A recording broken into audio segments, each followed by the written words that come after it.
Hypothyroidism, यानी thyroid दो तरीके के हैं, हाइपोथायरायडिज्म और हाइपरथायरायडिज्म। एक में क्या होता है, थायरॉक्सिन जो हार्मोन्स होता है उसका लेवल बढ़ जाता है, और एक में होता है कि थायरॉक्सिन हार्मोन्स का लेवल घट जाता है।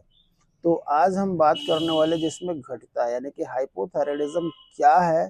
तो हम ये बता सकते हैं कि हाइपोथायरायडिज्म एक ऐसी स्थिति है जिसमें थायराइड ग्रंथि पर्याप्त मात्रा में थायराइड हार्मोन्स यानी थायरॉक्सिन नहीं बना पाती है। यह हमारे शरीर के तब हमारे ये शरीर के मेटाबॉलिज्म को नियंत्रित करती है ना। यह हार्मोन्स क्या करता है हमारे बॉडी में, तो हमारे बॉडी में मेटाबॉलिज्म को नियंत्रित करता है, कंट्रोल किया रहता है। अब इसके मुख्य कारण क्या हो सकते हैं हाइपोथायरायडिज्म के, तो ऑटो इम्यून डिजीज अगर आप का कोई हो, जैसे हैशिमोटो थायराइडाइटिस, ये सबसे आम जो है कारण होता है हाइपोथायरायडिज्म का।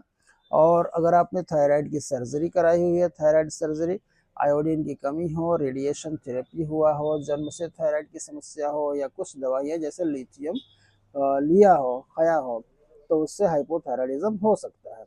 अब इसके लक्षण की बात कर ले, सिम्टम्स, तो आपको बता दें, थकान यानी कि थकावट महसूस होना, वजन बढ़ना, ठंड सहन न कर पाना, त्वचा का सूखा होना, बाल झड़ना, पतले होना, यानी कि पेट साफ न होना, गैस बनना, कब्ज होना, चेहरे की सूजन होना। उसके बाद डिप्रेशन आता है, डिप्रेशन में मासिक धर्म की गड़बड़ी होना, यानी मासिक धर्म यानी कि ये जो थायराइड की जो प्रॉब्लम है वो ज़्यादातर महिलाओं में ही देखा जाता है, यहाँ तक कि पुरुषों में भी हो सकता है। यादाश्त की कमी और हृदय की गति धीमी हो जाना। अब इसके डायग्नोसिस क्या है, जैसे हम अगर फिजिकल एग्जामिनेशन भी किया जा सकता है, क्योंकि इससे इन्फ्लेमेशन हो जाती है, तो देखा जा सकता है। दूसरा चीज़ है कि हमें ब्लड टेस्ट से पता चलता है कि टीएसएच यानी थायराइड स्टिमुलेटिंग हार्मोन्स अधिक होता है, और टी3 और टी4 जो हार्मोन्स होते हैं वो कम हो जाते हैं। और इसके अलावा एक और टेस्ट होता है एंटीबॉडी टेस्ट, ऑटो इम्यून कारणों की पुष्टि करने के लिए होता है कि अगर आपको ऑटो इम्यून डिजीज है तो उसके लिए एंटीबॉडी टेस्ट होता है। अल्ट्रासाउंड जरूरत पड़ने पर अल्ट्रासाउंड भी कराते हैं।